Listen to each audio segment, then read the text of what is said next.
آج سورۃ الانفال جو کہ 8ویں سورت ہے اس حوالے سے کچھ مضامین اور خلاصہ آپ کی بارگاہ میں عرض کروں گا۔ انفال کسے کہتے ہیں؟ انفال نفل کی جمع ہے، یعنی جیسے فرائض کے مقابلے میں ہم نوافل پڑھتے ہیں تو فرائض کے مقابلے میں یہ زائد کہلاتے ہیں، یہ زیادہ ہے، اضافی عبادت ہے۔ جو بندہ کرتا ہے تو اسے ثواب ملتا ہے، لیکن نہیں کرتا تو اسے گناہ نہیں ملتا۔ البتہ جو فرائض یا واجبات ہیں انہیں ادا کرنا ضروری ہوتا ہے، یا سنت مؤکدہ ہیں تو ان کی بھی تاکید ہے، وہ بھی ضروری ادا کرنے۔ اور اللہ تعالیٰ نے ارشاد فرمایا یسألونک عن الانفال، اے محبوب یہ آپ سے انفال کے بارے میں پوچھتے ہیں، یعنی مال غنیمت کے بارے میں پوچھتے ہیں۔ یہ مال غنیمت یہ زائد چیز ہے، یعنی بتایا گیا یہ انفال ہے، یہ اصل مقصود نہیں، یہ اصل مطلوب نہیں، اصل حاصل نہیں کہ مسلمان جہاد اس لیے کرتے ہیں کہ جہاد کے نتیجے میں انہیں مال ملے نہیں، بلکہ جہاد اس لیے کیا جاتا ہے کہ اعلاء کلمت اللہ ہو، یعنی اللہ تبارک و تعالیٰ کا دین بلند ہو اور وہ غالب آ جائے، اس لیے جہاد کیا جاتا ہے۔ اور اس سورہ مبارکہ میں جہاد کے بہت سارے مضامین بیان کیے گئے، بتایا گیا کہ جنگ اور ہوتی ہے، جہاد اور ہوتا ہے۔ دیکھیے ہم جنگ کرتے ہیں تو آج کل جنگ میں دیکھا ہی نہیں جاتا فلانی جنگ عظیم فلانی اس طرح ہو گیا، تو اس میں خیال نہیں کیا جاتا۔ بچہ مر رہا ہے تو وہ بھی مر جائے، بوڑھا مر رہا ہے تو وہ بھی مر جائے، کوئی ناحق مر رہا ہے تو وہ بھی مر جائے، جو سامنے آئے اسے اڑا دیا جائے بم بلاسٹ کر کے، کوئی پتہ نہیں کون مر رہا ہے کون نہیں مر رہا۔ لیکن اسلام کا جو حسین تصور ہے جہاد کرنے کا وہ جنگ سے مختلف ہے۔ جنگ میں یہ نہیں دیکھا جاتا کہ کون مارا جا رہا ہے، بس دشمن کا علاقہ ہے، کوئی صحیح ہے یا غلط ہے، یعنی ہماری زبان میں کہتے ہیں کہ سکیاں نال سجیے میں سڑی گشتیاں، ٹھیک ہے، یعنی سوکھی لکڑی ہو تو گیلی لکڑی کو بھی ساتھ اپنے جلا ہی دیتی ہے، صحبت کا یہ اثر ہے۔ تو جنگ میں نہیں دیکھتے کہ سوکھی کے ساتھ گیلی بھی جل رہی ہے، قصوروار کے ساتھ بے قصور بھی مارا جا رہا ہے، یہ نہیں دیکھا جاتا۔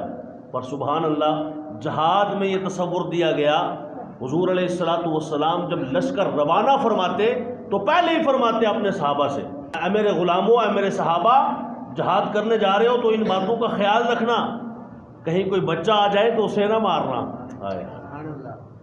خاتون آ جائے تو اس کا احترام کرنا، کافر صحیح، دشمن کی صحیح، لیکن ہے عورت اس پہ ہاتھ نہیں اٹھانا، بوڑھا آ جائے اس کا ادب و احترام کرنا۔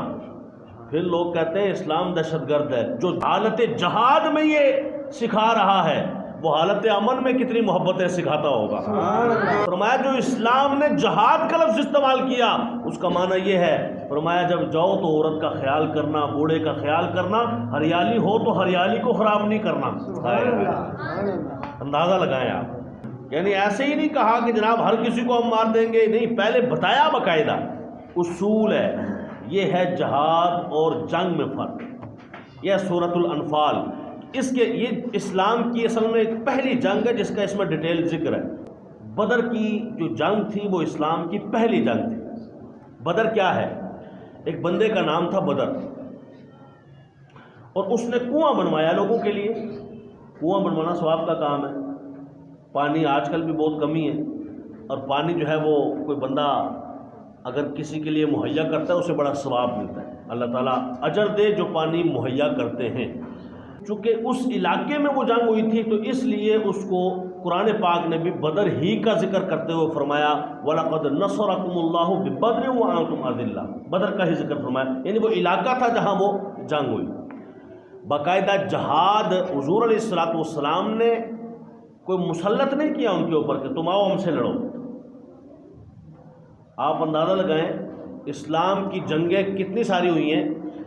حضور نبی دو عالم صلی اللہ علیہ وآلہ وسلم جن غزوات میں شریک ہوئے وہ 27 تھے، کتنے تھے؟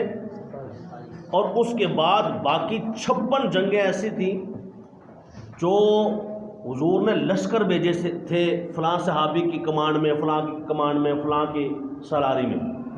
27 غزوات کا معنی یہ ہوتا ہے جس جہاد میں حضور خود شریک ہوتے ہیں اسے غزوہ بولتے ہیں۔ تو 27 ایسے تھے کہ جن میں حضور بذات خود بنفس نفیس تھے، 27 اور 56 اندازہ لگائیں یہ کتنی جنگیں بنتی ہیں، اور ان ٹوٹلی جنگوں میں اپنے پرائے جتنے بھی اس دنیا سے گئے، یعنی ہمارے شہید ہوئے، ان کے جو مارے گئے مقتول ہوئے، ٹوٹلی جو تھے وہ 1000 سے بھی کم ہے، اندازہ لگائیں۔ آج کل تو جناب اب آپ دیکھ لیں یہاں ہمارے غزہ میں کیا ہو رہا ہے، کتنے ہزاروں کی بات ہو رہی ہے، سینکڑوں کی بات نہیں، ہزاروں کی، ایک مرتبہ مارا تو کئی سینکڑوں چلے گئے، ہزاروں چلے گئے، اتنے مارے گئے، اور بے گناہ مارے گئے، بچے مارے گئے، بڑے مارے گئے، بوڑھے مارے گئے، عورتیں ماری گئی، کوئی پتہ ہی نہیں تھا جناب۔ اگر یہ اصول سمجھ لیا جائے اسلام کا تو میں سمجھتا ہوں یہ سنہری اصول ہے، بے گناہوں کو جنگ میں نہیں مارنے دیتا۔ یہ سورۃ الانفال کا مضمون ہے کہ اسلام جہاد کے نتیجے میں جو مال غنیمت حاصل ہوتا ہے اس کو کیا کہہ رہا ہے؟ انفال۔ انفال یعنی نفل کی جمع معنی یہ کہ یہ زائد چیز ہے، اصل مقصد ہمارا مال حاصل کرنا نہیں تھا، غنیمت حاصل کرنا نہیں تھا کہ یہ جو ان کے پیسے ملیں ہم رکھ لیں، یا ان کے بندوں کو قید کر کے ان سے کام کرا لیا جائے، نوکر بنا لیا جائے، یہ کر لیں وہ کر لیں، نہیں نہیں، یہ مقصد نہیں ہے۔ جیسے آج کل بھی ہوتا ہے نا، ان کے ٹینک ہمارے پاس آ جاتے ہیں جہاد میں، ان کے اسلحہ ہمارے پاس آ جاتا ہے، تو یہ مقصد اور مطلب نہیں ہے کہ ان کا کوئی مال ہمارے ہاتھے چڑھ جائے اور ہم بڑے مالدار بن جائیں، ان کے بڑے بڑا بینک بیلنس جو ہے وہ ہمارے ہاتھ آ جائے، بڑے بڑی جگہوں پہ قبضہ ہوا لہذا ان کا بینک ہمارے پاس آ گیا، ان کا مال، مقصد یہ نہیں ہے۔ ہاں اس کے نتیجے میں یہ اضافی مال ہے جو اللہ فرماتا ہے یہ تمہارے لیے حلال ہے، جائز ہے، تمہارے پاس آ گیا ہے۔ فرمایا یسألونک عن الانفال، تم سے پوچھتے ہیں انفال کے بارے میں، ان کو فرما دیجئے قل الانفال للہ والرسول، یہ جو مال غنیمت ہے انفال ہے، یہ اللہ اور اس کے رسول کا ہے۔ کس کا ہے یہ؟ اللہ اور اس کے، معنی یہ ہے کہ رسول اللہ صلی اللہ علیہ وسلم کا ہے، اللہ کا ہے، یعنی یہ بتا دیا کہ اللہ کا مال ہے، اور ساتھ ہی بالکل حضور کا ذکر کر دیا۔ ہو سکتا ہے کوئی یہ آیت پڑھتے ہوئے آنکھیں بند کر لے مگر تو شرک ہو رہا ہے، آگے چلے جائیے جی، بہت غلط گل ہے، جو مال تو صرف اللہ کا ہونا چاہیے، انفال مال غنیمت تو صرف اللہ کا ہونا چاہیے، یہ رسول کا بھی آ گیا للہ وللرسول، والرسول بڑی عجیب چیز، صرف اللہ کا ہونا چاہیے، کیوں؟ کیونکہ قرآن میں ذکر ہے، اللہ تعالیٰ فرماتا ہے للہ میراث السماوات، للہ میراث السماوات والارض، اللہ ہی کی ملکیت اور میراث میں ہے جو کچھ زمین و آسمان میں ہے۔ یہ پڑھ کے کہتے ہیں کہ بس اس کا مطلب کسی اور کا نہیں ہے، صرف اللہ کا ہے۔ اور یہاں اللہ فرماتا ہے قل الانفال للہ والرسول، سبحان اللہ تو کہہ دو بھائی، محبوب ان سے فرماؤ یہ جو مال غنیمت آیا ہے اس میں بہت سارا مال ہے، بہت سارا اسلحہ ہے، بہت سارے پیسے ہیں اور بہت سارے بندے ہیں، یہ سب اللہ کا ہے اور اس کے رسول کا ہے۔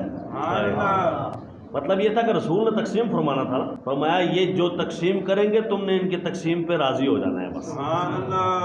قل الانفال للہ والرسول فاتقوا اللہ واصلحوا ذات بینکم واطیعوا اللہ ورسولہ، اللہ رسول کی اطاعت کرو ان کنتم مؤمنین، اگر تم مومن ہو۔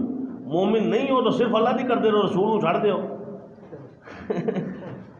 آنکھوں پر صرف اللہ کا ہی مال ہے، مومن نہیں ہو۔ اگر مومن ہو تو فرمایا پھر اللہ کا بھی مال ماننا ہے، اس کے عطا سے اس کے رسول کا بھی مال ماننا ہے۔ اس کے آگے فرمایا انما المؤمنون الذين اذا ذكر الله وجلت قلوبهم واذا تليت عليهم آیاته زادتهم ایمانا وعلى ربهم يتوکلون۔ مومن کی نشانی یہ ہے کیا؟ فرمایا جب اس کے سامنے قرآن کی تلاوت کی جاتی ہے اس کا دل پسیج جاتا ہے، اس کے دل میں خوف خدا پیدا ہو جاتا ہے جب اللہ کا کلام اس کے سامنے ذکر کیا جاتا ہے، اور جب اس کی تلاوت کی جاتی ہے اس کا ایمان زیادہ ہو جاتا ہے، اللہ پر توکل زیادہ ہو جاتا ہے۔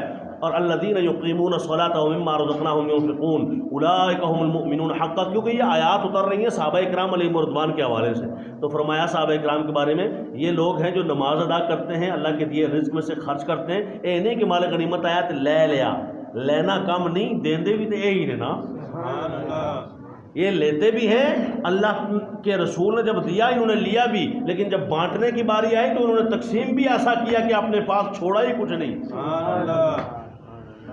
اور فرمایا اولئک هم المؤمنون حقا، یہ سارے صحابہ جو مومن ہیں نا یہ حق ہیں، کیا ہیں؟